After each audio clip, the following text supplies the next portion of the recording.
चलिए बच्चों, हमने काइनेमेटिक्स को स्टार्ट कर दिया था और काइनेमेटिक्स के अंदर हमने पहला आर्टिकल इंट्रोडक्शन के नाम पर पढ़ा था। और उस इंट्रोडक्शन के अंदर जो आपको काम की बात मिली वो केवल यही मिला कि भाई एब्सोल्यूट ना रेस्ट होता है ना एब्सोल्यूट मोशन होता है। रेस्ट हो या मोशन हो, दोनों ही रिलेटिव क्वांटिटीज हैं और कोऑर्डिनेट ज्योमेट्री के बेसिस पर मोशन को तीन कैटेगरी में डिवाइड किया गया: one dimension motion, two dimension motion and three dimensional motion. हमारे सिलेबस में सिर्फ वन डायमेंशन और टू डायमेंशन मोशन ही है बच्चों। तो अभी काइनेमेटिक्स के अंदर हम 1D मोशन को पढ़ रहे हैं। तो वन डायमेंशन मोशन का मतलब मैंने बताया था कि तीन में से अगर कोई एक कोऑर्डिनेट टाइम के साथ साथ अगर चेंज होगा तो वो वन डायमेंशन मोशन को रिप्रेजेंट करेगा, यानी वन डायरेक्शनल मोशन को रिप्रेजेंट करेगा, लीनियर मोशन को रिप्रेजेंट करेगा या स्ट्रेट लाइन मोशन को रिप्रेजेंट करेगा। फिर उसके बाद हमने आर्टिकल नंबर 2 के अंदर पहली चीज पढ़ी थी डिस्टेंस एंड डिस्प्लेसमेंट, और कहा था आपसे कि कल इसके न्यूमेरिकल्स हम करेंगे। तो हल्का सा बस रिकॉल कराने के हिसाब से बता देता हूं कि डिस्टेंस आपने पढ़ी बच्चों। डिस्टेंस जिसके लिए मैंने आपसे कहा था कि आप एक फॉर्मूला याद रखिए, पाथ लेंथ। पाथ लेंथ, ये तो डिस्टेंस था बच्चों हमारे पास। Actual length of the path traverse by moving particle is known as distance. Path length ही डिस्टेंस के बराबर है। और डिस्प्लेसमेंट के लिए मैंने आपको 3 डेफिनेशंस बताई थी बच्चों, पर सबसे इंपॉर्टेंट थी a vector drawn from initial position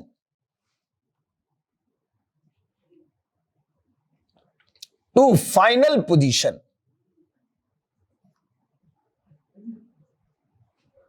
represent displacement। ऐसा कल मैंने आपको बताया था। 3 बताई थी डेफिनेशन। तो shortest distance between initial and final position called displacement, vector drawn from initial position to final position represent displacement, या final position vector with respect to initial position vector known as displacement vector. और इन सबसे related 4 important बातें भी आपको बताई गई थी। पहली बात, डिस्टेंस के अंदर मैंने आपको बताई थी डिस्टेंस पाथ पर डिपेंड करती है, इनिशियल और फाइनल पोजीशन पर डिपेंड नहीं करती है। दूसरी बात बताई थी दो फिक्स पॉइंट के बीच में डिस्टेंसेस की इनफाइनाइट वैल्यूज पॉसिबल हो सकती हैं। तीसरी बात बताई थी डिस्टेंस कैन बी जीरो और negative, can not be zero और negative, it is always positive. चौथी बात बताई थी distance is a scalar quantity. Displacement के भी 4 पॉइंट बताए गए थे। डिस्प्लेसमेंट कभी भी पाथ पर डिपेंड नहीं करता है, पार्टिकल की इनिशियल और फाइनल पोजीशन पर डिपेंड करता है। दो फिक्स पॉइंट के बीच में डिस्प्लेसमेंट की केवल एक सिंगल वैल्यू ही पॉसिबल होती है। तीसरी बात बताई थी कि डिस्प्लेसमेंट की वैल्यू पॉजिटिव भी हो सकती है, नेगेटिव भी हो सकती है, जीरो भी हो सकती है, क्योंकि वो एक वेक्टर क्वांटिटी है। चौथी बात ही वेक्टर क्वांटिटी है। चलिए बच्चों, इतनी बात होने के बाद अब एक सवाल तो बनता है यार। जितना थ्योरेटिकल पोर्शन पढ़ा उसके बेसिस पर मैं हमेशा बच्चों से एक सवाल करता हूं कि यार बच्चों, क्या डिस्टेंस और डिस्प्लेसमेंट बराबर हो सकते हैं? पहले सोचने की बात है, क्या डिस्टेंस और डिस्प्लेसमेंट बराबर हो सकते हैं? मुझे मालूम है 100% स्टूडेंट का आंसर होगा यस सर, हो सकते हैं। तो उस कब हो सकते हैं ये बताइए। कि सर जब पार्टिकल स्ट्रेट लाइन पाथ पर मूव करेगा तब डिस्टेंस और डिस्प्लेसमेंट बराबर होंगे। यानी कहीं पर मान लो किसी सवाल के अंदर ऐसा लिखा हुआ आ जाए कि विच स्टेटमेंट इज करेक्ट, और मान लो पहला ऑप्शन आपको मिला कि when particle moves on straight line then distance is always equal to displacement। तो मुझे मालूम है कि 90% स्टूडेंट इसको टिक कर देंगे, करेक्ट है ये बिल्कुल गलत स्टेटमेंट है, बिल्कुल गलत स्टेटमेंट है। तो सर कैसे गलत क्यों है? आपने बोला particle moves on straight line. भैया यहां से मान लो पार्टिकल गया ऐसे और इसी पाथ से रिटर्न्स बैक। स्ट्रेट लाइन पर ही तो चल रहा है, मैं ऐसे सीधा जाऊं और फिर मैं वापस से ऐसे चला जाऊं, स्ट्रेट लाइन बात पर ही तो हूं। पर आपने जाने और आने की डायरेक्शन के बारे में कोई बात ही नहीं करी है, तो डिस्प्लेसमेंट तो 0 हो गया, डिस्टेंस 12 के बराबर हो गई। अगर L जाने में तो L वापस आने में 12 होगी। कहां बराबर आए दोनों? तो फिर क्या बोले? तो नहीं sir, particle straight line path पर जाए पर वो एक ही डायरेक्शन में जाए। When particle moves on a straight line in one direction, then distance is always equal to displacement. तो सेकंड इज पॉइंट ऐसा लिखा हुआ मिला। पहला पॉइंट तो आपको बता ही दिया, ऑप्शन जो बता रहा था मैं कि पहले में लिखा when particle moves on a straight line then distance is always equal to displacement, जो मैंने गलत प्रूव कर दिया है। दूसरा, अब मैंने बोला particle moves on a straight line in one direction then distance is always equal to displacement. Sir ये तो 100% करेक्ट है, ये तो 100% करेक्ट है। ठीक है भाई, करेक्ट है तो आप टिक कर दीजिए। 90% फिर बच्चे किसको करेक्ट कर देंगे? बोले यार ये ज्यादा अप्रोप्रिएट है, इसको करेक्ट कर दीजिए, ये भी गलत स्टेटमेंट है। सर अब क्या परेशानी आ गई? और सर ये हमने स्ट्रेट लाइन पाथ पर एक ही डायरेक्शन में चलाया, पार्टिकल यहां से चला यहां तक गया, मान लीजिए L लेंथ है, अब तो डायरेक्शन भी एक ही है सर, तो डिस्टेंस और डिस्प्लेसमेंट का दोनों का वैल्यू तो सेम ही आएगा ना सर अब तो। हाँ भाई आएगा, मैं कब मना कर रहा हूं, पर फिर भी गलत है। सर क्यों गलत है? चलो बता देता हूं। डिस्टेंस कौन सी क्वांटिटी थी? स्केलर। डिस्प्लेसमेंट कौन सी क्वांटिटी थी? वेक्टर। स्केलर बराबर वेक्टर कर दोगे आप, मतलब तो फिर वेक्टर पढ़ा क्यों आपने? अरे सर इतनी बारीकी से सोचना पड़ेगा? जी हां, ये फिजिक्स है, फील करना पड़ता है इसको, एक एक वर्ड का मतलब निकलता है। ये भी गलत है। तो फिर सही स्टेटमेंट क्या होगा? When particle moves on straight line in a one direction then distance is always equals to magnitude of displacement. तो करेक्ट स्टेटमेंट बनेगा कि distance equals to magnitude of displacement when particle moves on a straight line without change of its direction। Particle straight line path पर जाए पर अपनी direction को बिना change किए हुए जाए, या आप क्या भी ये भी कह सकते हो कि ऑन वन डायरेक्शन, ये भी कह सकते हो आप, या without change of its direction भी कह सकते हो आप। पर होगा ये तभी इक्वल जब पार्टिकल स्ट्रेट लाइन पाथ पर अपनी डायरेक्शन बिना चेंज किए हुए मूव करता है, तो डिस्टेंस की वैल्यू डिस्प्लेसमेंट के मैग्नीट्यूड के बराबर होती है। ये मत कर देना डिस्टेंस इक्वल टू डिस्प्लेसमेंट, ये बिल्कुल गलत है। स्केलर बराबर वेक्टर कैसे कर सकते हो भाई? तो डिस्प्लेसमेंट, डिस्टेंस और डिस्प्लेसमेंट के मैग्नीट्यूड हमेशा इक्वल केवल एक ही शर्त पर होते हैं कि जब पार्टिकल स्ट्रेट लाइन पाथ पर जाए बिना डायरेक्शन चेंज किए हुए जाए। ये तो स्ट्रेट लाइन एक पर्टिकुलर केस का हुआ बच्चों। But what is the correct relation between distance and displacement? General correct relation. So distance is always greater than or equals to magnitude of displacement. यानी डिस्टेंस की वैल्यू कभी भी displacement के magnitude से कम नहीं आ सकती। इक्वल तो केवल एक कंडीशन में आती है, अदरवाइज डिस्टेंस ही हमेशा डिस्प्लेसमेंट के मैग्नीट्यूड से ज्यादा आती है बच्चों। समझ में आ गई बात सब? चलिए अब करते हैं स्टार्ट क्वेश्चंस। चलिए क्वेश्चन नंबर 1, क्या सवाल है? पहला सवाल, a particle start the motion from origin along positive x axis reached at point A 20 meter, then returns back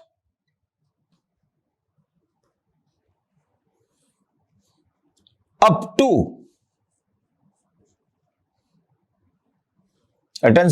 to point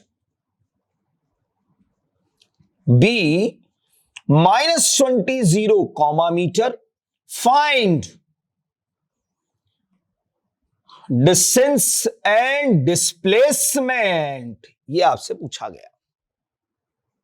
अब समझिएगा, पहला सवाल आया है काइनेमेटिक्स के अंदर। सवाल को काइनेमेटिक्स पर ग्रिप अगर करनी है तो ये मान के चलो कि काइनेमेटिक्स का मैं डॉक्टर हूं, डॉक्टर। और जब आपकी तबीयत खराब होती है, किसी डॉक्टर के पास जाते हो, तो डॉक्टर जो प्रिस्क्राइब्ड करता है आपको एज इट इज फॉलो करना होता है, जल्दी से जल्दी तबीयत को सही करने के लिए। तो मैं काइनेमेटिक्स का डॉक्टर हूं, मान लीजिए आप। अब मैं जो कहूं वो आपको फॉलो करना है। क्वेश्चन को पढ़ते जाइए और उसको डायग्राम के अंदर कन्वर्ट करते जाइए, यानी क्वेश्चन को विजुलाइज करना शुरू कर दीजिए आप। क्योंकि फिजिक्स को फील करना है बच्चों, तो क्वेश्चंस को भी फील करना पड़ेगा आपको। और जब तक फील नहीं करोगे, क्वेश्चन का सॉल्यूशन बनाना मुश्किल काम हो जाएगा आपके लिए। जैसा वो कहे वैसा ही करना है आपको। देखिए, मैं तो दिमाग लगाता ही नहीं हूं, क्योंकि दिया ही नहीं है भगवान ने। अब आप कहोगे सर भगवान ने नहीं दिया तो फिर आप पढ़ा कैसे रहो फिजिक्स? Just joking. सुनिए, थोड़ा बहुत तो है यार, इसलिए फिजिक्स पढ़ा रहा हूं मैं। जैसा बोला particle start the motion from origin, तो तुरंत पहले आप एक ओरिजिन तो प्लॉट करो यार।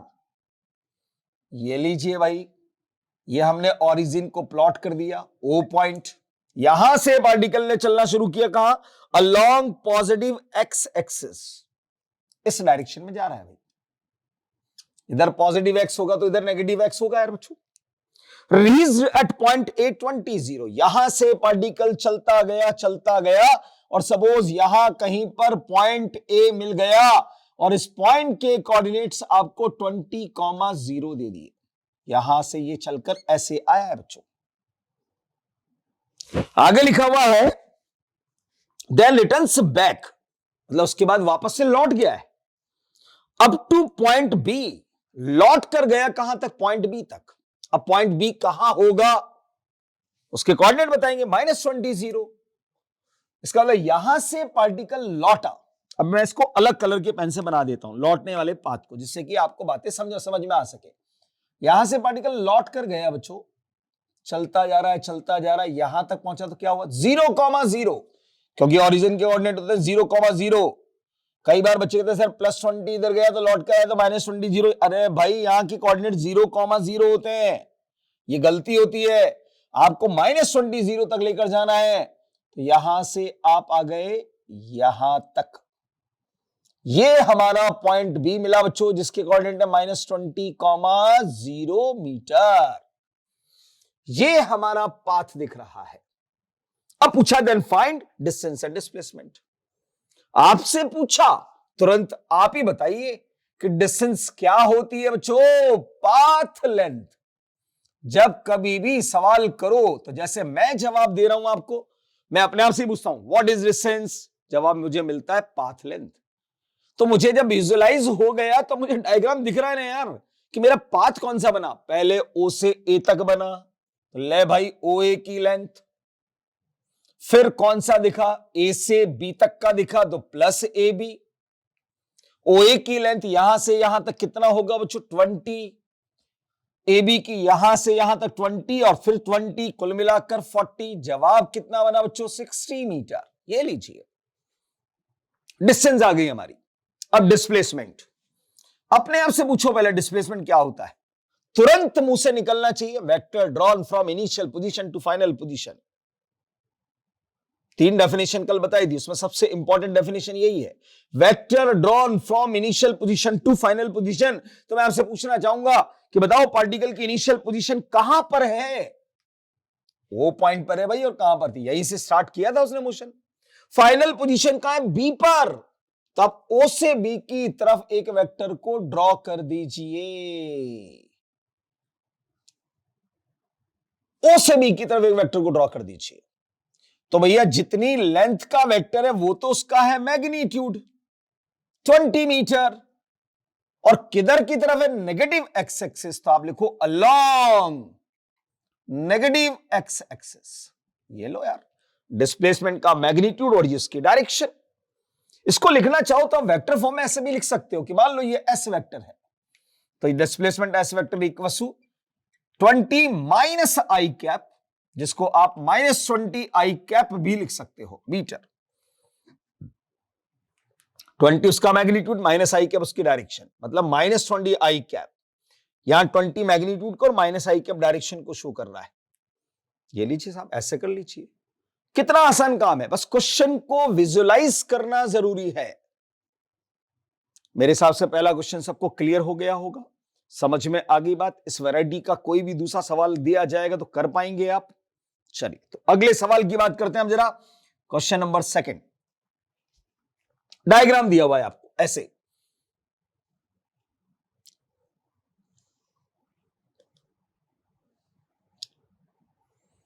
यहां पोजीशन ए, यहां पोजीशन बी मार्क कर दी, और यहां पर आपको ये रेडियस दे दी गई है आर।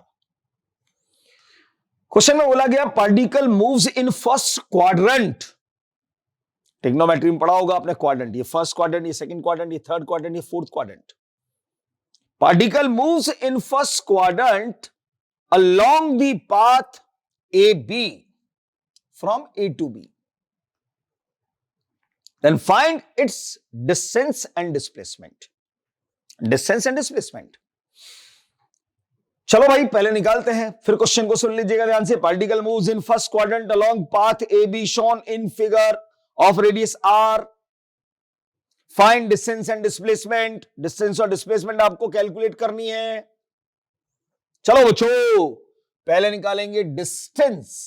आप सबको पता होगा डिस्टेंस क्या होती है, पाथ लेंथ। जो मुझे दिख रहा है यहां पर पाथ लेंथ ए बी बन रहा है, इसकी लेंथ मेजर करनी है। अब एक तरीका तो यह है भाई कि आप एक धागा ले लो, ए पॉइंट से बी पॉइंट के अलोंग धागे को, मतलब धागा ही मान लो यार, और इसको पकड़ो और सीधा कर दो। पर कैसे कैसे यार, कितनी बड़ी रेडियस है मुझे क्या मालूम। ध्यान से देखो, ये अगर देखा जाए बच्चों तो एक सर्कल का 1/4 पार्ट है। सर्कल अगर मैं आर रेडियस का या एक सर्कल बना दूं तो उसका 1/4 पार्ट हुआ, और सर्कल की पूरी सरकमफ्रेंस जो होती है वो उसका पूरा लेंथ बनाएगा, और उस सरकमफ्रेंस का केवल ये 1/4 पार्ट है कि नहीं है बोलिए। तो इसकी लेंथ क्या बनेगी, सरकमफ्रेंस का 1/4 part, 1/4 part of circumference, circumference का 1/4 पार्ट। और सरकमफ्रेंस कितनी होती है बच्चों सर्कल की, 2πr। तो यहां आप कर सकते हैं भाई 1/4 इंटू 2πr, 2 से 4 दो बार कटेगा और आंसर बनेगा πr/2 के बराबर। ये हमारी डिस्टेंस हो गई। पर अब डिस्प्लेसमेंट चाहिए भाई। क्या होता है बच्चों displacement, vector drawn from initial position to final. आप देखना हर बार कोई सा भी सवाल हो, केवल यही मैं बात करूंगा बार बार बार। आप चाहे मैं सवाल कितनी भी वैरायटी के बना दूं, यहां पर जब भी बात करूंगा डिस्टेंस हमेशा लिखूंगा पाथ लेंथ, जब भी बात करूंगा डिस्प्लेसमेंट ऑलवेज मेरे मुंह से यही डेफिनेशन निकलेगी, vector drawn from initial position to final position. चलो साहब, इनिशियल पोजीशन कहां पर है बच्चों पार्टिकल की, पॉइंट ए पर, फाइनल पोजीशन का बी पर। तो आप ए से बी की तरफ एक वेक्टर को ड्रॉ कर दीजिए, यही हमारा डिस्प्लेसमेंट वेक्टर होगा, ये निकालना है। जैसे ही आपने इस वेक्टर को ड्रॉ किया आपको एक ट्राइंगल के दर्शन हो गए होंगे, ओ ए बी, और इस ट्राइंगल के अंदर ओ से ए तक की लेंथ आ रही होगी, ओ से बी तक की लेंथ भी आ रही होगी। तो पाइथागोरस थ्योरम से आप ए बी निकाल कर दे सकते हो कि नहीं दे सकते हो। डिस्प्लेसमेंट डी वेक्टर का मैग्नीट्यूड पाइथागोरस थ्योरम से अगर आप निकालोगे तो बेस का स्क्वायर प्लस परपेंडिकुलर का स्क्वायर करेंगे तो आपको ये √2r² मिलेगा, यानी r√2 के बराबर मिलेगा बच्चों। आ गया साहब। बोले सर डायरेक्शन तो बताई नहीं है आपने। डायरेक्शन आप बता सकते हो, कौन सी बड़ी बात है। फर्स्ट क्वाड्रेंट के अंदर मूव कर रहा है, ध्यान से देखो। इसका ये एंगल आप बता सकते हो क्या, ट्राइंगल है तो ट्राइंगल है भाई, राइट एंगल ट्राइंगल है, और आपको मालूम राइट एंगल ट्राइंगल पर पूरी ट्रिग्नोमेट्री टिकी हुई है। और ट्रिग्नोमेट्री के अंदर एंगल को फाइंड करने का सबसे आसान तरीका बताया गया, Pandit Badri Prasad upon Har Har Bhole. Pandit Badri Prasad upon Har Har Bhole. Perpendicular upon hypotenuse sine theta को रिप्रेजेंट करता है, base upon hypotenuse cos theta को रिप्रेजेंट करता है, perpendicular upon base tan theta को रिप्रेजेंट करता है। परपेंडिकुलर भी मालूम, बेस भी मालूम, मतलब perpendicular upon base tan theta मालूम आपको, तो आप लिख सकते हो tan theta is equal to perpendicular upon base, perpendicular r base भी r, when theta equal to 45 degree from x axis. Horizontal भी कह सकते हो आप, हॉरिजॉन्टल से आपने ये 45 डिग्री का एंगल बनाया है। ये है क्लॉकवाइज डायरेक्शन के अंदर, और अगर एंटी क्लॉक में मेजर करोगे तो 135, 180 में से 45 सब्ट्रैक्ट कर दो 135। तो मैं लिख सकता हूं यहां पर डिस्प्लेसमेंट को, कोई मुझसे पूछे एग्जैक्ट परफेक्ट डायरेक्शन क्या बनी, तो मैं लिख सकता हूं √2r उसका मैग्नीट्यूड, और लिख सकता हूं एट 135 डिग्री फ्रॉम हॉरिजॉन्टल या from x axis in first quadrant. ये लीजिए परफेक्ट लोकेशन। डिस्प्लेसमेंट या वेक्टर है भाई, जैसे आपसे अगर कोई पूछे एड्रेस आपके घर का, तो जब तक आप पूरा एड्रेस नहीं बताओगे तब तक वो आदमी उस घर पर नहीं पहुंच सकता। आप कह लो नांदेड़ में रहते हैं साहब, अब नांदेड़ में भाई कोई कॉलोनी भी तो होगी, उस कॉलोनी का भी कोई नाम होगा, उस कॉलोनी के अंदर भी मकान नंबर होगा, और उस मकान में रहने वाले आदमी का भी कोई नाम होगा। तो आपको पहले अपना नाम बताना पड़ेगा, मकान नंबर बताना पड़ेगा, कॉलोनी का नाम बताना पड़ेगा, फिर वो किस शहर में है, नांदेड़, तो नांदेड़ लिखना पड़ेगा, और नांदेड़ भी कहां आता है, महाराष्ट्र के अंदर आता है, महाराष्ट्र के अंदर, तो जाकर आदमी उस सही लोकेशन पर पहुंचेगा। तो ऐसे एग्जैक्टली डिस्प्लेसमेंट को भी रिप्रेजेंट करने के लिए उसका पूरा एड्रेस देना पड़ता है। ये भैया उसका नाम, ये उसका मकान नंबर, ये उसका गली मोहल्ला जो भी है वो, और ये उसका शहर, खत्म। √2r है भैया, 135 डिग्री पर है, एक्स एक्सिस से एंगल बना हुआ है, फर्स्ट क्वाड्रेंट के अंदर बना हुआ है, एग्जैक्ट लोकेशन, तो मैग्नीट्यूड भी है, डायरेक्शन भी है, ये परफेक्ट आंसर है। पर इसी को मैं दूसरे तरीके से भी करके दे सकता था, समझो। और सेकंड मेथड, डायग्राम को देखना पड़ेगा उसके लिए, वापस से आपको एक बार फिर समझिएगा। ये ए ये बी आर रेडियस का था। डिस्प्लेसमेंट की बात करी आपने, तो displacement from A to B आपने प्लॉट कर दिया, ये डिस्प्लेसमेंट वेक्टर है। इस डिस्प्लेसमेंट की इनिशियल पोजीशन को ये ओ ए वेक्टर रिप्रेजेंट कर रहा है कि नहीं कर रहा है, बोलो, जो आर मैग्नीट्यूड का है। इसकी फाइनल पोजीशन को ये ओ बी वेक्टर रिप्रेजेंट कर रहा है कि नहीं कर रहा है। तो ये फाइनल, ये इनिशियल पोजीशन वेक्टर है, ये फाइनल पोजीशन वेक्टर है। याद करो डिस्प्लेसमेंट की तीसरी definition, final position vector with respect to initial position vector represent displacement vector. तो लिखा था displacement vector is equal to final position vector minus initial position vector.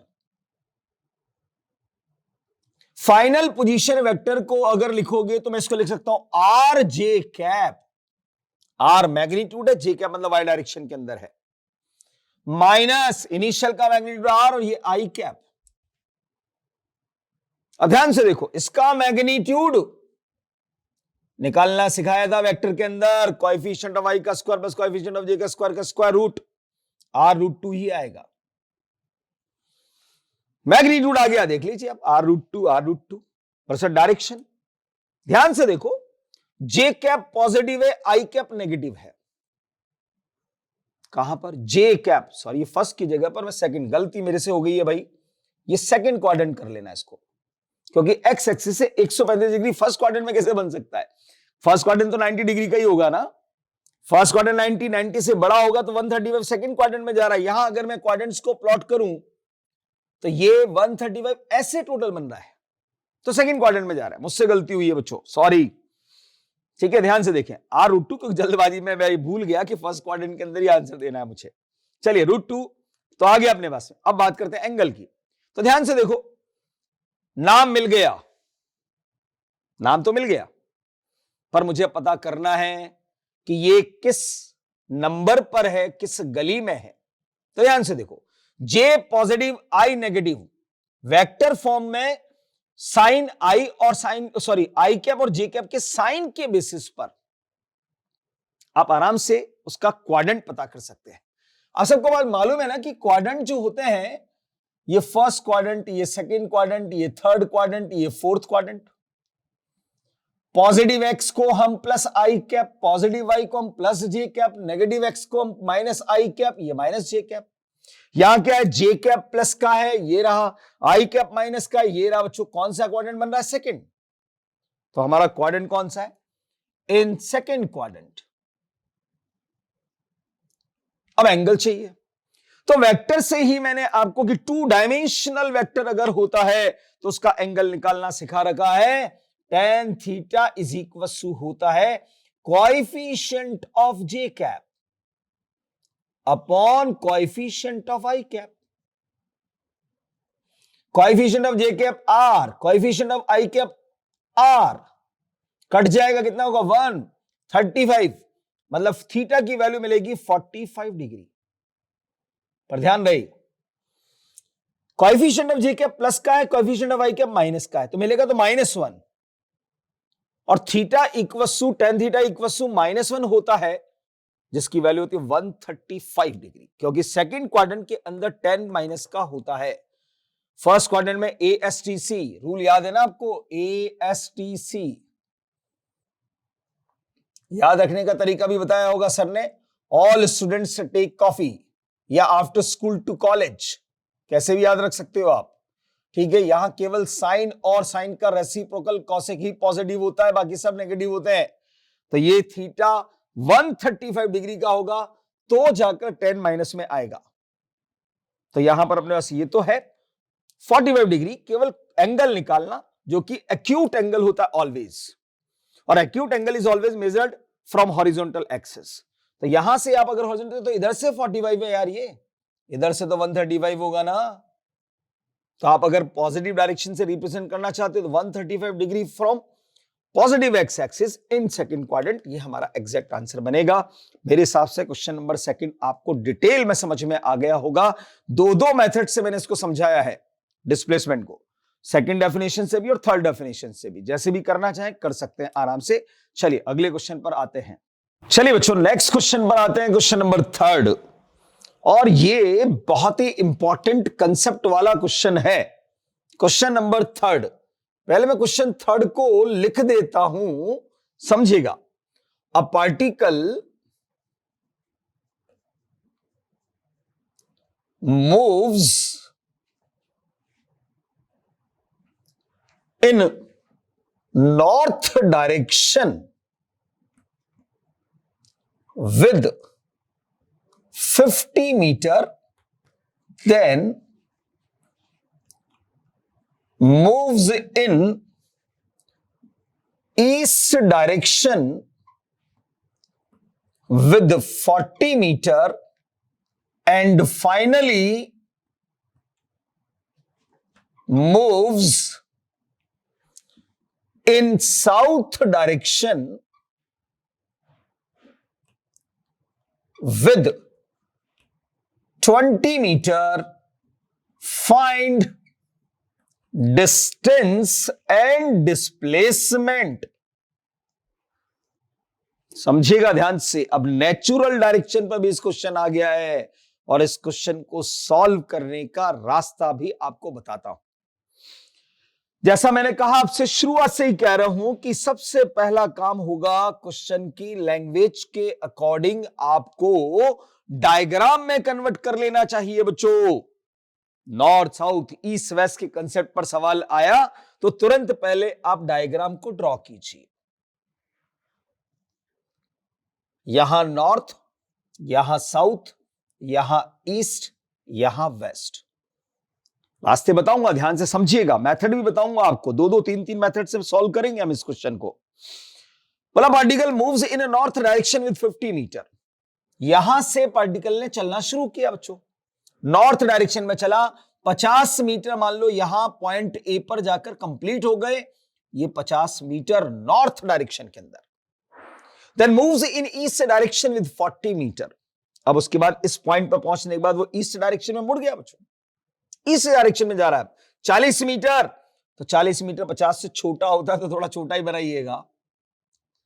ये लीजिए बी पॉइंट पर आ गए बेटा, 40 मीटर चलकर यहां पहुंच चुका है वो। अब उसको जाना है कहा, साउथ डायरेक्शन के अंदर 20 मीटर, साउथ की तरफ, नीचे की तरफ 20 मीटर आना है। 20 मीटर यहां पूरा हो गया, 20 मीटर। डायग्राम तो बन गया हमारा। पूछा गया डिस्टेंस, तो डिस्टेंस क्या होती है बच्चों? हर बार एक ही बात लिखता हूं, पाथ लेंथ। आप देख रहे हो मैं बिना किसी कंसेप्ट के सवाल सॉल्व ही नहीं करता। ये नहीं कि डायरेक्ट पहले पाथ लेंथ, भाई पाथ कौन सा बनाया? पहले ओ से ए बनाया, फिर ए से बी बनाया, फिर बी से सी बनाया। ओ ए की लेंथ 50, ए बी की 40, बी सी की 20 और 110 मीटर हमारा आंसर। डिस्टेंस तो आ गई यार बच्चों। अब displacement, again vector drawn from initial position to final position. Initial position कौन बच्चों?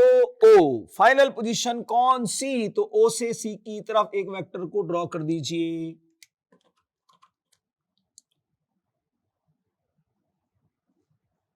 पेन की इंक निमट गई है, कोई बात नहीं, ठीक है। चलिए समझ में आ गया, दिख रहा है आपको डिस्प्लेसमेंट वेक्टर, ये मुझे निकालना है बच्चों। अब ध्यान से देखो, तो ये तीन वेक्टर्स जो है बच्चों वो रेगुलर ऑर्डर के अंदर हैं। हमने वेक्टर के अंदर पढ़ा था बच्चों एक law of polygon. Law of polygon के अंदर बताया गया था कि जितने भी वेक्टर रेगुलर ऑर्डर में होते हैं उन सबका रिजल्टेंट अपोजिट ऑर्डर वाली साइड रिप्रेजेंट करती है। तो भैया यहां पर ये सभी रेगुलर ऑर्डर के वेक्टर हैं और ये अपोजिट ऑर्डर का है, ये इस प्रकार चल रहा है, ये इस प्रकार से जा रहा है। तो डिस्प्लेसमेंट हमारा जो बनेगा वो है ओ सी वेक्टर बराबर O A vector plus A B vector plus B C vector. OC को मैंने डी से रिप्रेजेंट किया तो D vector. O A vector को हम लिखेंगे बच्चों 50 जे कैप, ए बी को हम लिखेंगे 40 आई कैप, बीसी नीचे की तरफ है तो -20 जे कैप। तो डिस्प्लेसमेंट वेक्टर हमारा क्या बना बच्चों? 40 आई कैप प्लस 30 जे कैप, वेक्टर फॉर्म में आ गया भाई। अब आपको इतना मैग्नीट्यूड भी बताना है, क्वाड्रेंट भी बताना है, डायरेक्शन भी बतानी है, मतलब डायरेक्शन बतानी है बेसिकली, मैग्नीट्यूड डायरेक्शन। तो मैग्नीट्यूड तो आप सबको पता है बच्चों, निकालने का तरीका, इसका मैग्नीट्यूड √40 का स्क्वायर प्लस 30 का स्क्वायर हो जाएगा, जो कुल मिलाकर 50 आएगा। डिस्प्लेसमेंट का मैग्नीट्यूड आ गया बच्चों।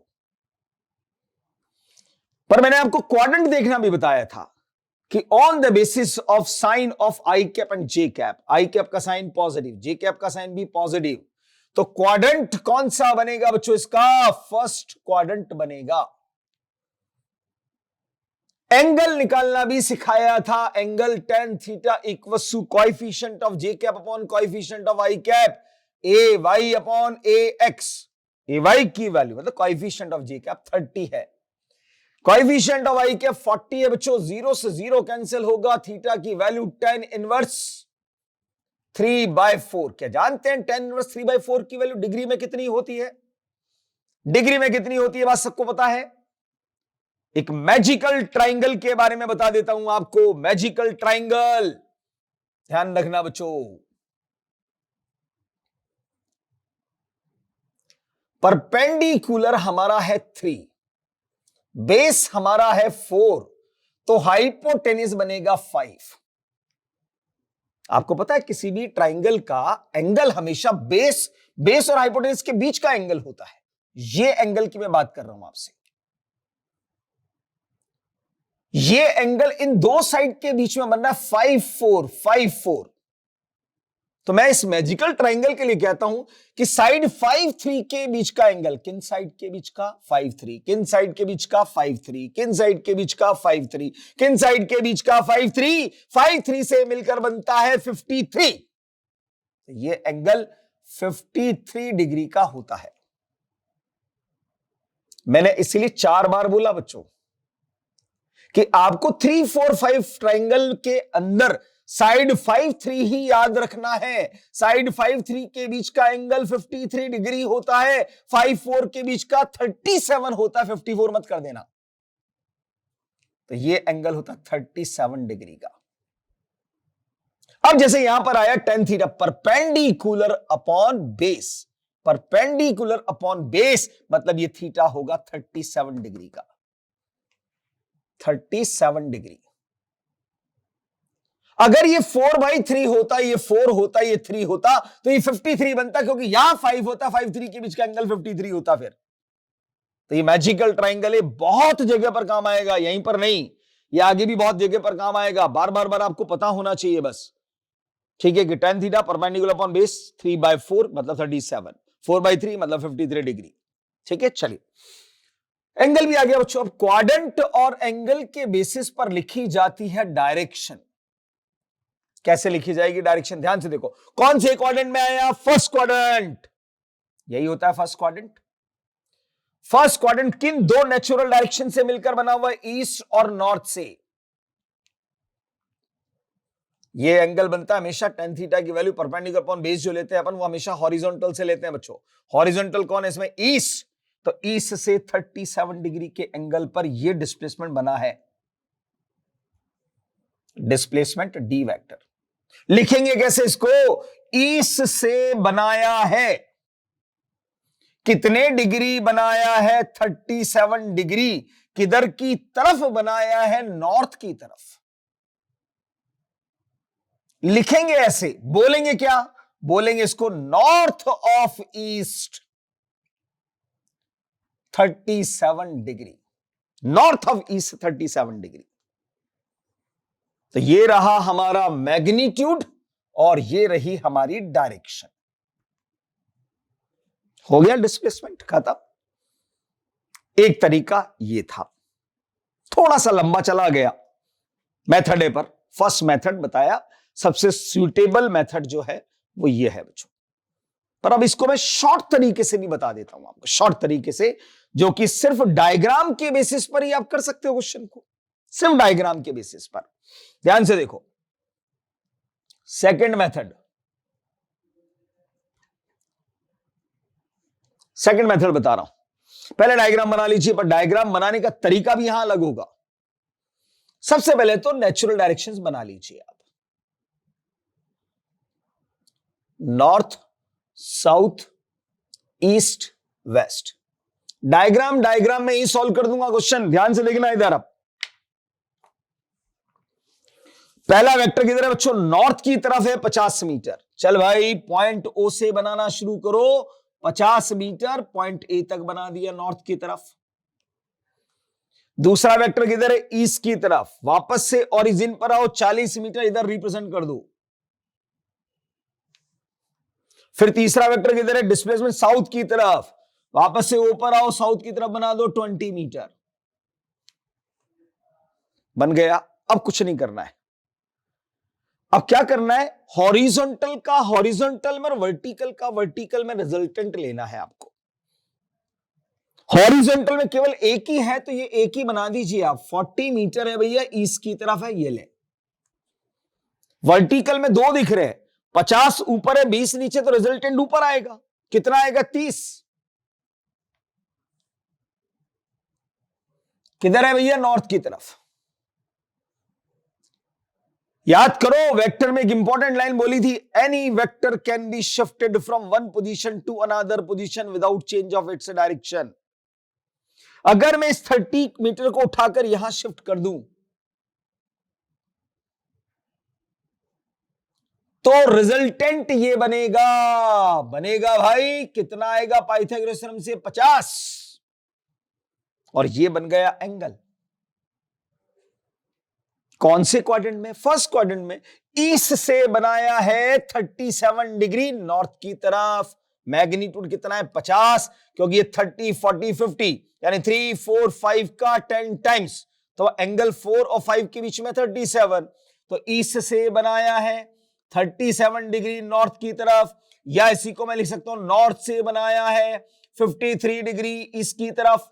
इधर से 37 इधर से 53 बनेगा ना यार। देखो आप, इतने बड़ी की जगह मैंने सिर्फ 2 डायग्राम बनाकर आंसर निकाल दिया है। सेकंड मेथड है ये। इस मेथड में कुछ नहीं करना, जो जिधर दे रखा है उधर बना दो, और हॉरिजॉन्टल का हॉरिजॉन्टल में, वर्टिकल का वर्टिकल में रिजल्टेंट ले लो। क्लियर? सेकंड क्वेश्चन समझ में आ गया? मेथड दोनों क्लियर हो गए आपको? डायरेक्शन निकालना आ गया फर्स्ट मेथड से। फर्स्ट मेथड को इसलिए बताया जाता है कि दिमाग में कंसेप्ट क्लियर रहे। फर्स्ट मेथड वेक्टर फॉर्म में होगा। मैग्नीट्यूड निकालना आपने वेक्टर में सीख लिया, क्वाड्रेंट निकालना भी सिखा दिया, एंगल निकालना भी सिखा दिया वेक्टर के अंदर। बस डायरेक्शन लिखना एक नई टेक्निक आपको यहां सिखाई गई है, बाकी तो सब कुछ वेक्टर ही चल रहा है। इसलिए वेक्टर इंपॉर्टेंट था, क्योंकि वेक्टर, जहां जहां वेक्टर क्वांटिटीज आएंगी वहां सारी एप्लीकेशंस वेक्टर की काम करेंगी। अब इसी कंसेप्ट पर एक सवाल और करेंगे हम, क्वेश्चन नंबर 4, जो कि हमारा नीट एग्जामिनेशन में पूछा हुआ क्वेश्चन था बच्चों। क्वेश्चन क्या पूछा? क्वेश्चन की लैंग्वेज देखिएगा। बोला गया particle moves in north direction with 30 metre, then moves in east direction with 20 meter. A particle moves in north direction with 30 meter, then moves in east direction with 20 meter, finally moves in southwest direction with 30√2 meter. Find displacement. केवल displacement ही पूछा गया, यह सवाल हमारा बना बच्चों। अब इसमें एक नई चीज आ गई। ये तो समझ में आ गया, नॉर्थ में 30 मीटर चला भैया 30 मीटर चला देंगे, ईस्ट में 20 मीटर चला 20 चला देंगे, पर अगला फाइनली क्या है? South west. अबे साउथ वेस्ट के बीच में कोई एंगल नहीं लिखा जैसे यहां लिखा था। तो जब 2 डायरेक्शन के बीच कोई एंगल नहीं दे, इसका मतलब बाइसेक्टर लाइन पर चल रहा है, एग्जैक्टली बीच में चल रहा है, मतलब 45 डिग्री के इक्वली इंक्लाइंड पोजीशन पर चल रहा है। कैसे करें बोले sir? I think second method सबसे ज्यादा बढ़िया है। डायग्राम बनाओ, मस्त रहो, अपने आप आंसर आएगा। सॉल्यूशन देखेंगे अब इसका। पहले क्वेश्चन की लैंग्वेज के अकॉर्डिंग अपन डायग्राम बना लेते हैं बच्चों।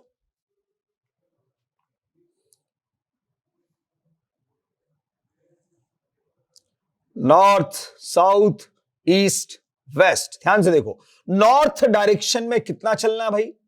30 मीटर। ईस्ट में कितना चलना है भाई? 20 मीटर। फाइनली कहां चलना है? साउथ वेस्ट, एग्जैक्टली 45 डिग्री के एंगल पर चलना है। कितना चलना है बच्चों? 30√2 चलना है, मतलब यहां से कितना एंगल बनेगा? 45 डिग्री का। अब प्रॉब्लम यह है कि इस मेथड में मैंने बताया था कि हॉरिजॉन्टल का हॉरिजॉन्टल में, वर्टिकल का वर्टिकल में रिजल्ट लेना है, पर ये ना हॉरिजॉन्टल है ना वर्टिकल, तो इसको रिजॉल्व कर दीजिए, कंपोनेंट्स में डिवाइड कर दीजिए। जो वेक्टर में सीखा है आपने कंपोनेंट करना, जो वेक्टर में सिखा रखा भैया आपको, कंपोनेंट करना सिखाया था मैंने आपको। तो देखें जरा, 30√2 का इधर कंपोनेंट करोगे बच्चों तो क्या मिलेगा? 30√2 cos 45, cos 45 1/√2 तो 30 मीटर आएगा ये। फिर इधर भी कंपोनेंट करोगे तो 30√2 sin 45, sin 45 1/√2 तो ये भी 30 मीटर आएगा। मतलब हमारे लिए अब ये डायग्राम कुछ ऐसा हो गया है। ये डायग्राम कुछ ऐसा हो गया बच्चों कि इधर भी 30 मीटर है, इधर 20 मीटर है, इधर भी 30 मीटर है, इधर भी 30 मीटर है, क्योंकि इसको तो रिजॉल्व करके दो पार्ट्स में डिवाइड कर दिया। अब कहता हॉरिजॉन्टल का हॉरिजॉन्टल में रिजल्टेंट, वर्टिकल का वर्टिकल में रिजल्टेंट लेना है, तो भैया वर्टिकल वाला तो देखो कैंसिल आउट हो गए। हॉरिजॉन्टल में केवल रिजल्ट इधर मिलेगा, इधर 30 इधर 20, तो रिजल्टेंट क्या बना 10 मीटर। ये डायरेक्शन कौन सी है, वेस्ट। खत्म, आंसर आ गया 10 मीटर वेस्ट की तरफ। तो ये हमारा तीसरा क्वेश्चन भी हो गया। सेकंड मेथड से आप करेंगे जो सिर्फ डायग्राम में कन्वर्ट करके आंसर आ जाता है। कोई जरूरत नहीं है आपको इतना बड़ा लंबा चौड़ा डिस्क्रिप्शन देने की, क्योंकि आप इस मेथड से अगर इस क्वेश्चन को करेंगे तो पहला लिखना पड़ेगा वही ओ ए बी सी। तो ओ ए को लिखोगे आप पहले 30 जे कैप, फिर इसको लिखोगे 20 आई कैप, फिर वापस इसको रिजॉल्व करना पड़ेगा, वेक्टर फॉर्म में लिखना पड़ेगा -30 आई कैप -30 जे कैप, फिर आई कैप वाला जे कैप वाला कैंसिल होगा, -30 आई कैप में से +20 आई कैप सब्ट्रैक्ट करोगे, -10 आई कैप मिलेगा, 10 आई कैप मतलब माइनस वाला, तो 10 मीटर माइनस आई कैप मतलब कि 10 मीटर वेस्ट की तरफ। भैया डायग्राम से सीधा ही आंसर आ गया है। क्लियर। चलिए और अगले सवाल पर बढ़ते हैं। चलिए बच्चों नेक्स्ट क्वेश्चन पर आते हैं। यह भी नीट एग्जामिनेशन में पूछा हुआ सवाल है। सवाल क्या था सुन लीजिएगा। A wheel of radius capital R placed on ground and its contact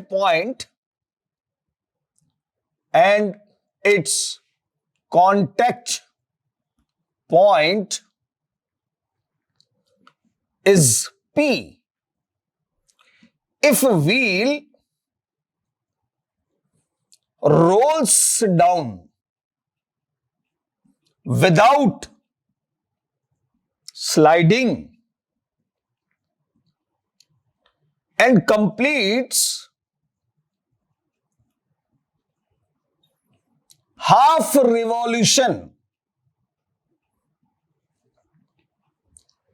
find displacement of contact point P. Contact point P का डिस्प्लेसमेंट हमें निकाल कर देना है। चलो भाई, जैसा मैंने कहा पहले, हर क्वेश्चन का डायग्राम बनाना है। हर क्वेश्चन का डायग्राम बनाना भाई। तो जैसा बोला वैसा करते हैं बच्चों। एक व्हील है R रेडियस का जो कि ग्राउंड पर रखा हुआ है। ये लीजिए भाई, एक व्हील बना दिया बच्चों, ग्राउंड पर रख दिया उसको, R रेडियस का है, कांटेक्ट पॉइंट P को मेंशन करना है। आगे की लाइन लिखी हुई है, if wheel rolls down without sliding, without slipping या विदाउट स्लाइडिंग का मतलब क्या है? इसका मतलब है कि व्हील फिसल नहीं रहा है। मतलब जैसे व्हील है, मान लीजिए, ऐसे समझिए, मान लो ये मेरा कड़ा, ये व्हील, ये ग्राउंड, ये ऐसे रखा हुआ है, कांटेक्ट पॉइंट P यहां पर है, तो ये स्लाइड करके नहीं जा रहा है, ये रोल डाउन कर रहा है, लुढ़क रहा है, लुढ़क रहा है। Rolls down without sliding, slide नहीं कर रहा है, लुढ़क कर जा रहा है और आधा चक्कर पूरा कर रहा है। तो देखो बच्चों से क्या गलती होती है, बच्चों आधा चक्कर लगाएगा तो ये कांटेक्ट पॉइंट P ऊपर आ जाएगा, तो डिस्प्लेसमेंट बोले 2R। अरे भाई, ये व्हील की इनिशियल पोजीशन है, P यहां पर है, पहले लुढ़काओ तो सही इसको, लुढ़का कर आधे चक्कर के अंदर ये व्हील यहां कहीं पर आ जाएगा। ये व्हील यहां पर आ गया तो कांटेक्ट पॉइंट P यहां आएगा। और फिर पूछा क्या, डिस्प्लेसमेंट। फिर पूछो अपने आप से, vector drawn from initial position to final position. तो भैया इनिशियल पोजीशन से फाइनल पोजीशन की तरफ एक वेक्टर तो ड्रॉ करो पहले आप। ये इनिशियल पोजीशन, ये final position, vector drawn from initial position to final position represent displacement, यही मुझे कैलकुलेट करना है। ध्यान से देखो तो ये ग्राउंड से कितनी हाइट पर है 2r, और व्हील लुढ़क कर पहुंचा आधा चक्कर, पूरे चक्कर का सरकमफ्रेंस कितना 2 पाई r, तो आधे चक्कर का कितना होगा बच्चों पाई r। लगा दो पाइथागोरस थ्योरम, d की वैल्यू निकल जाएगी, मैग्नीट्यूड निकलेगा, उससे ध्यान रखना। पाई r का स्क्वायर प्लस 2r का स्क्वायर, दोनों में से r स्क्वायर कॉमन लेकर बाहर करो, ब्रैकेट में आएगा पाई स्क्वायर प्लस 4, r को भी बाहर कर दीजिए, r under root pi square plus 4, ये हमारा डिस्प्लेसमेंट का मैग्नीट्यूड आ गया बच्चों। बोले सर डायरेक्शन तो बताई नहीं है आपने इसकी। अरे डायरेक्शन मतलब इंक्लिनेशन बताना है यार, ये एंगल निकालना है आपको। tan theta is equal to perpendicular upon base, r से r कट जाएगा तो थीटा इक्वल टू बन जाएगा tan inverse 2 upon pi from ground. Ground से बन रहा है भाई, ग्राउंड से इतने एंगल पर इतना मैग्नीट्यूड का डिस्प्लेसमेंट होगा। इतना सा सवाल पूछा गया था, पर बहुत बच्चों का गलत हुआ था ये सवाल। ज्यादातर बच्चे आंसर 2r टिक करके आ गए थे, पर यही सवाल जिस साल पूछा गया उसी साल जेई मेंस में अलग तरीके से पूछा गया। जेई मेंस में वहां क्या पूछा गया था, क्योंकि वहां मैथमेटिक्स ज्यादा होती है बच्चों। वहां क्या सवाल था सुनिएगा, वहां सवाल था wheel of radius capital R placed on ground and its contact point is P। If wheel rolls around without slipping and completes capital N revolutions, then path traced out by the contact point P is, path traced out by contact point P is, option दिए गए circular path, parabolic path, cycloidal path, helix path, ऐसे 4 option दिए। चलो देखते हैं भाई, समझिएगा। छोटा छोटा डायग्राम बना देता हूं सिर्फ समझाने के लिए आपको। ये व्हील बनाया भाई मैंने, ये ग्राउंड बना देते हैं सिर्फ आपको समझाने के लिए, ठीक है।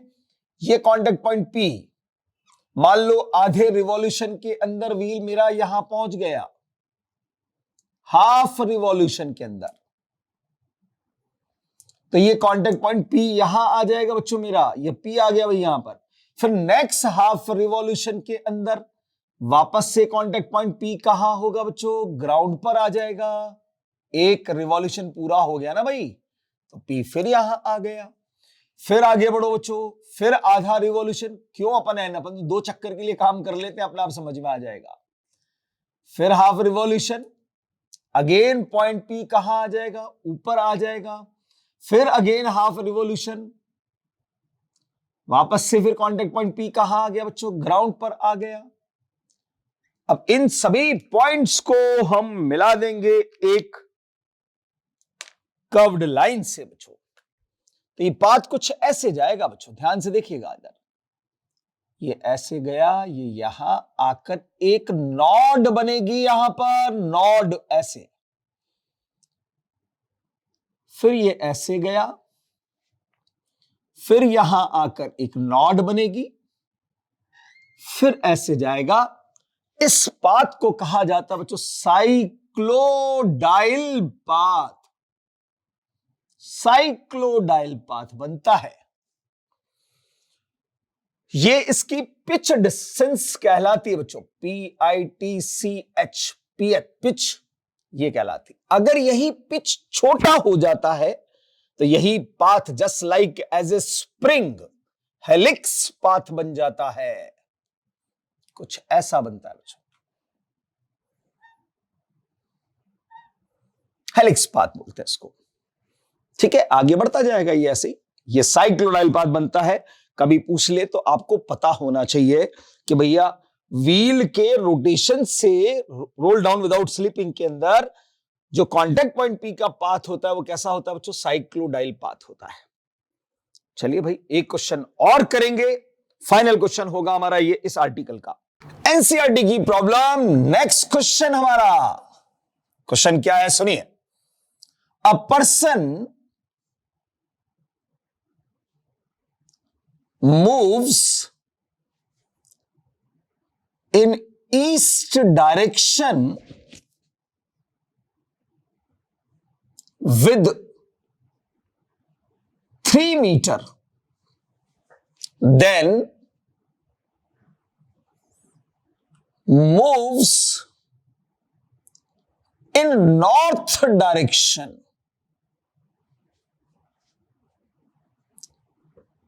with 4 meter, and finally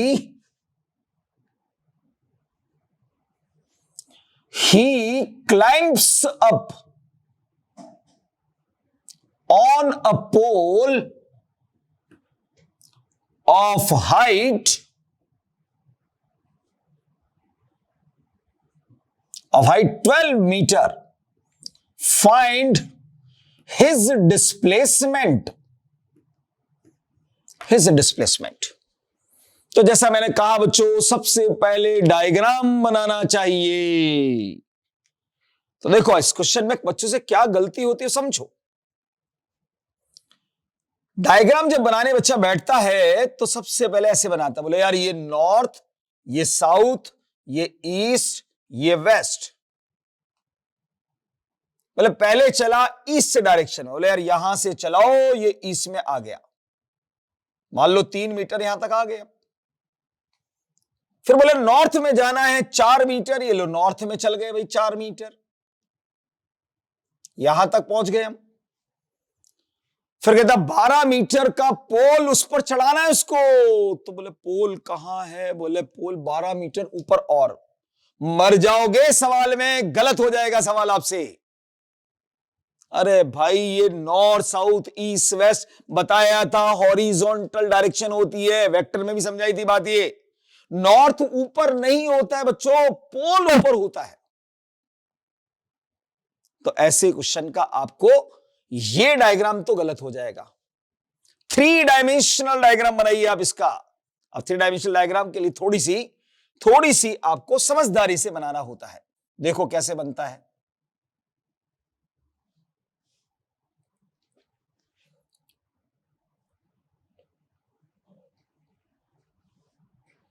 समझना ध्यान से, ये नॉर्थ, ये साउथ, ये ईस्ट, ये वेस्ट, और ये एंगल है 90 डिग्री का। ऐसे है ये, ऐसे, ठीक है, इधर ये ऐसे सामने। कहा था नॉर्थ आपके फेस के सामने होता है हमेशा। चलो भाई पहले चलाओ इसको, कहां पर? ईस्ट डायरेक्शन में 3 मीटर। मान लो कि वो यहां तक आ गया, ये 3 मीटर चलकर ईस्ट में आ गए। अब आपको जाना नॉर्थ के अंदर, कितना जाना? 4 मीटर। तो ध्यान रखना नॉर्थ के पैरेलल लाइन ही आपको ड्रॉ करनी है।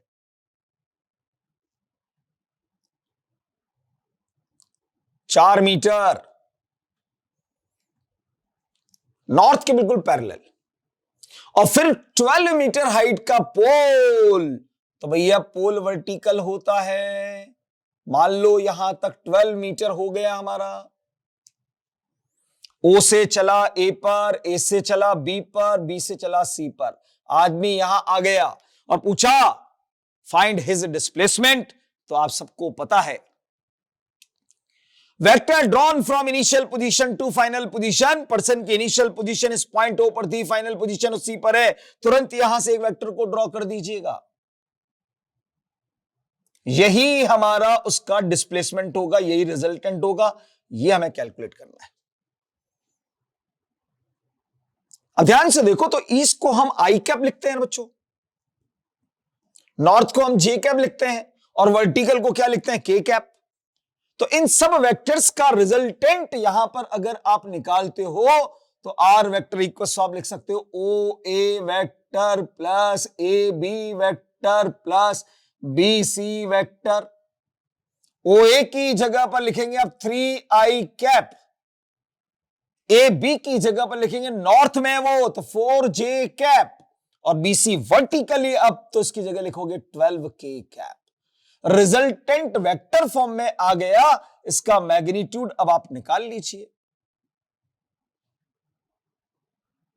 3 का स्क्वायर 9, 4 का स्क्वायर 16, 12 का स्क्वायर 144, कुल मिलाकर मिलेगा √169, यानी कि आर का मैग्नीट्यूड होगा 13 मीटर, यानी वो आदमी 13 मीटर चलेगा। अब कई बच्चे कहते हैं सर डायरेक्शन तो बताई नहीं आपने, तो डायरेक्शन निकाल ले भाई, डायरेक्शन निकाल ले। सपोज ये ईस्ट डायरेक्शन से अल्फा एंगल बन रहा है, कहां से? ईस्ट से। नॉर्थ से बन रहा है बीटा, और वर्टिकल से बन रहा है गामा। वर्टिकल यहां बना लो आप चाहो तो उसके पैरेलल। तो आपने वेक्टर के अंदर बच्चों डायरेक्शन कोसाइन का कंसेप्ट पढ़ा होगा। ये 3 डायमेंशनल वेक्टर है, तो वहां पर आपने डायरेक्शंस पढ़ी होंगी, डायरेक्शन कोसाइंस। तो वहां पर आपको बताया गया था cos alpha equals to a x upon a, तो यहां पर है ax की जगह पर rx यानी 3, और मैग्नीट्यूड कितना है उसका 13, तो यहां से आप अल्फा निकाल दीजिए, वो आएगा कॉस इनवर्स 3/13, और कहां से? ये ईस्ट से, तो फ्रॉम ईस्ट। ऐसे में आप नॉर्थ से निकाल दीजिए तो कॉस बीटा, यहां पर आप ए वाई अपॉन ए कर दीजिए, यानी आर वाई अपॉन ए भी कर सकते हो। आर वाई मतलब ये कोएफिशिएंट ऑफ जे कैप, और आर का मैग्नीट्यूड 13, तो यहां आ जाएगा 4/13। यहां से बीटा आप निकालोगे, कॉस इनवर्स की वैल्यू 4/13, ये नॉर्थ से, ये आपने बनाई है ईस्ट, नॉर्थ से, सॉरी ये ईस्ट से आ गया नॉर्थ से। और अब लीजिए आप वर्टिकल से, यानी कि कॉस गामा, तो ये आपको ए जेड अपॉन ए करना है बच्चों, यानी कि ए जेड की वैल्यू 12 और ये 13, तो यहां से गामा की वैल्यू हो जाएगी cos inverse 12/13 from vertical. Complete direction आपने बता दी कि एग्जैक्ट वो कहां पर बना है रिजल्टेंट, ईस्ट से इतने एंगल पर, नॉर्थ से इतने एंगल पर, वर्टिकल से इतने एंगल पर। मैग्नीट्यूड भी कैलकुलेट कर लिया और डायरेक्शन भी आपने कैलकुलेट कर ली। यहां आर्टिकल नंबर 1 के क्वेश्चंस कंप्लीट होते हैं बच्चों, अब आपको प्रैक्टिस करनी है। Thank you so much.